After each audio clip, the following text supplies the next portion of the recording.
Joined now by Meatball Molly McCann up against Ji Yeon Kim this weekend. Molly, really good to see you. How's everything going over there?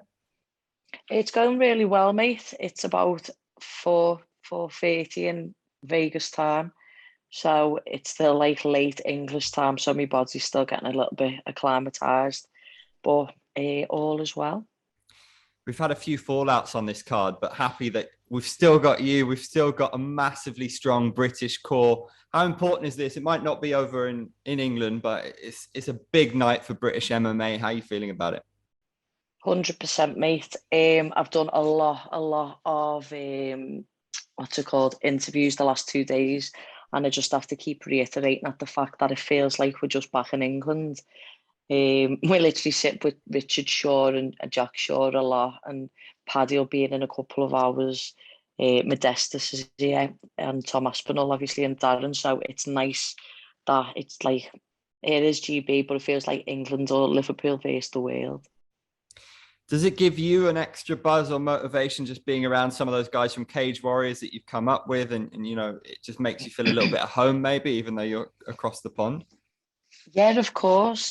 Sometimes, or the first time we came, there was lots of pressure on me being the first fight in Vegas, and then this time it's not about me as much. Do you know what I mean? Like the eyes are on us all. Don't get me wrong, but I feel like there'll be more pressure on the main event, the co-main event, and Paddy. So I'm just going to get to go in there and have a ball. But it's nice because when you have a little moment and a little like, oh, everyone who you know's here. Do you know what I mean? Like Richard Shaw, Jack Shaw's dad was literally had a good little chat with me before. And it's like, oh, it's nice. And it's the restrictions are a little bit less now. So we even got to go and play basketball on the court before and have a laugh. And it's been a lot more relaxed and a lot less negative energy is being used. Ji Yeon Kim said that she's pleased to be fighting somebody with such a similar style to her. She loves to box. And your grappling, I know, has kind of gone like that over the last few years, but you came from a striking background. Are you kind of relishing the chance to maybe fight someone that's keen to stand with you and keen to throw?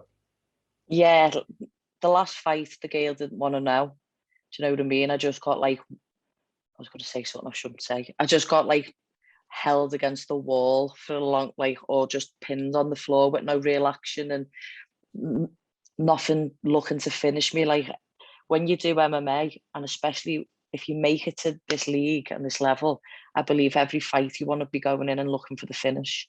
And the last fight, it wasn't kind of like that. And the fight before was a little bit the same. But I can't wait to fight her. I've watched her since she got into the UFC because I don't miss any UFC fight cards. So I was always a fan, I'd say. Well, not a fan, but I could appreciate her work and her work rate. And she is very much like me in terms of she can take a pasting and she loves to throw hands. So it's going to be who can work their game the best. She's got a lot of range and I've got a shorter range, but it's never troubled me. It's never really been a problem too much for me if someone's got range on me because I've never had more range than anyone I've ever fought in my life. So there's nothing new there.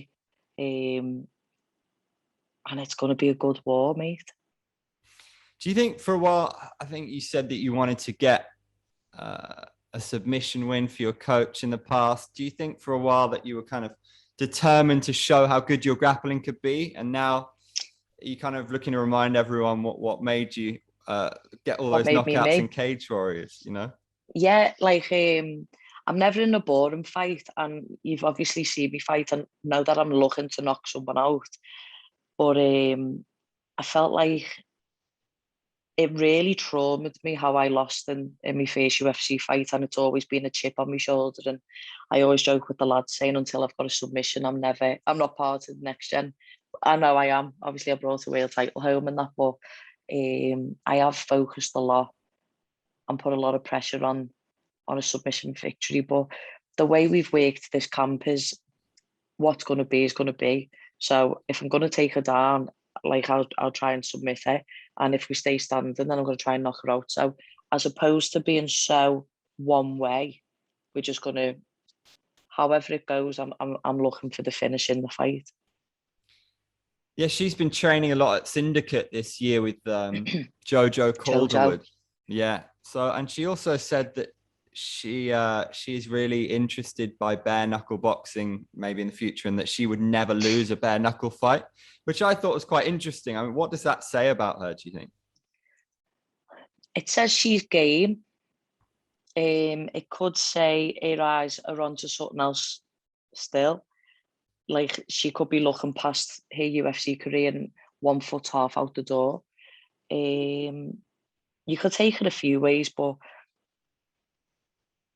I know for a fact, I know how honest Jojo is as a fighter. I know how honest I am, and I know how honest Kim is. So she just wants a scrap. Do you know what I mean? And everyone who I've said to, like, I'm fighting Kim at the PI, they was like, it's going to be fireworks. And like, I think it does really potentially have like a fight of the night all over it. Like, the card's going to have so many finishes, but this is like, both careers kind of ride on it. Do you know what I mean? Like, it's a must win for both of us, as is every fight, but this one a little bit more so. And she will have been training a lot with Jojo, and Jojo's also got like a no step back kind of attitude. So I know we're sparring.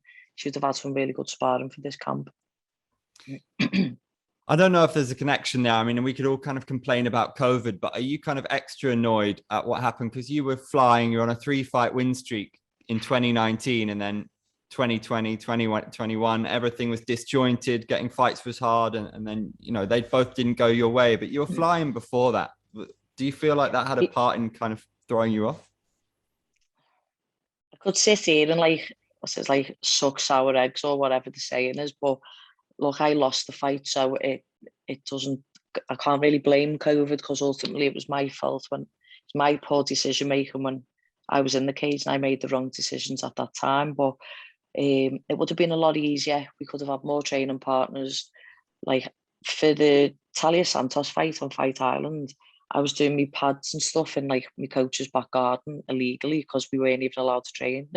So it would have been like, I think we got to the gym for about 3 or 4 weeks before the fight. So it was tough. And the last fight camp for Lara, it was hard. It was hard because it was cold, and it was just such a hard camp, and I couldn't bring the training partners in, so I was using the big lads, and it felt like an uphill battle all the time. Whereas I've had Dakota Decheyev, or I can't really say her name, I keep butchering it, but she's from Manchester top team and trains with Lerone Murphy, and she's 5'9", fights flyweight, and she's been the perfect training partner for some of the rounds. And we've had a few lads in the gym, Jamie, Connor, and Liam, who've also imitated my opponent really well. So that's been a lot better. So the game plan can flow a little bit more, because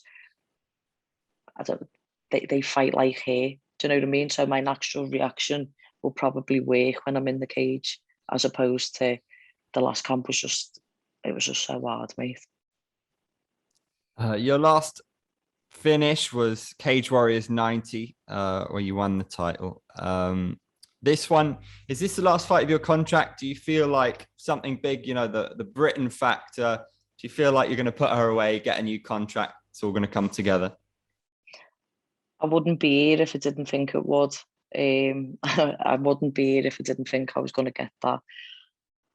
We've worked so hard, and like you do in every camp, but it's an accumulation of things. Like my coach Ellis just said, like, the last 18 months and every opponent you've trained for has come into this fight. So the wins that I have got, like, I really could have finished, like, the fights could have been, there was an armbar with that Priscilla that should have finished the fight. Ariane Lipsky was like that, like about 4 seconds away from finishing. And then Diane Balblita, how the ref didn't stop it with 15 unanswered shots, I don't know, but close but no cigar. But we'll be smoking one on Saturday, mate. I've got the gin in the freezer ready to have a party when we get back. Lovely. I want to ask you about Paddy, because I listened to a podcast with you guys. You have such good chemistry. You guys could have a regular show. He's been compared with Connor for his career because, you know, he's got a city behind him, big personality. Yeah. Why do you think those comparisons are, and what can the fans expect from him? Because I think the UK fans know him very well, and there's that kind of following behind him. Yeah, Paddy's he's just mad. Do you know what I mean? And he gives his heart and his soul to every training session. His fighting style, like, it's electric. He gets the crowd going. I think there's the comparisons to Connor or like a Sean O'Malley, because he tends to back up what he says.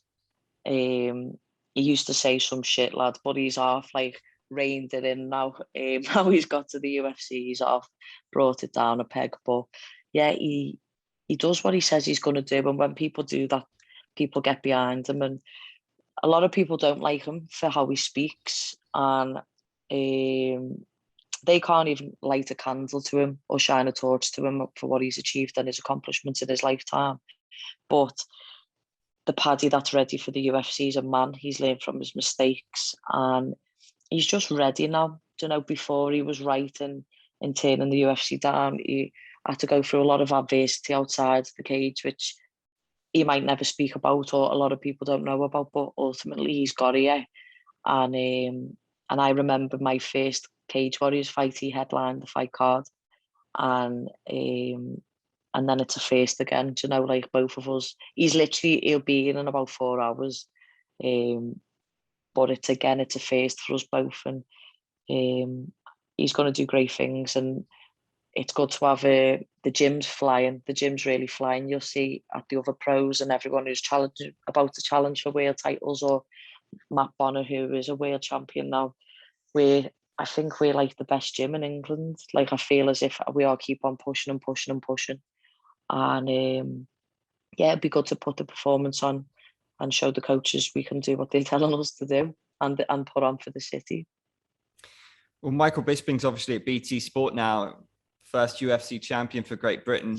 He reckons that maybe it's not just a case of who's the next champion, but the next multiple champions. Yeah. Do you see it like that? Yeah, it's the golden era of MMA. Do you know, you've got Nathaniel Wood, me, Lerone Murphy, Paddy, Danny Roberts, Tom Aspinall, Mike Grundy, Darren Till. Trying to think if we've got any more in Liverpool. Mark Diakese.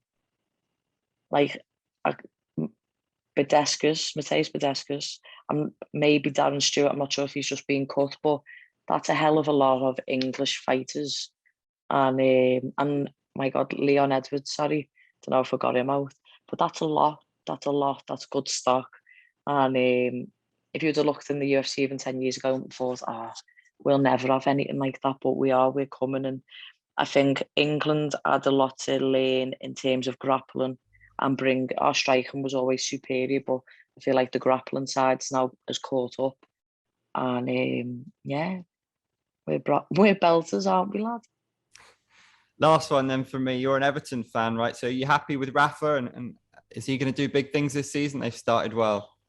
We've started well. I was really heartbroken over the Carlo Ancelotti thing, because he just absolutely like gave us a divorce out the blue. Do you know what I mean? We weren't expecting it, mate. But I used to play football for Liverpool when Rafa Benitez was there, so I've got a lot of time for him, to be fair. And I hope he can do big things for the club, because the new stadium will be there in a few years, and it's boss.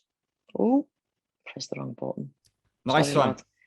I Molly, keep getting all mad notifications there.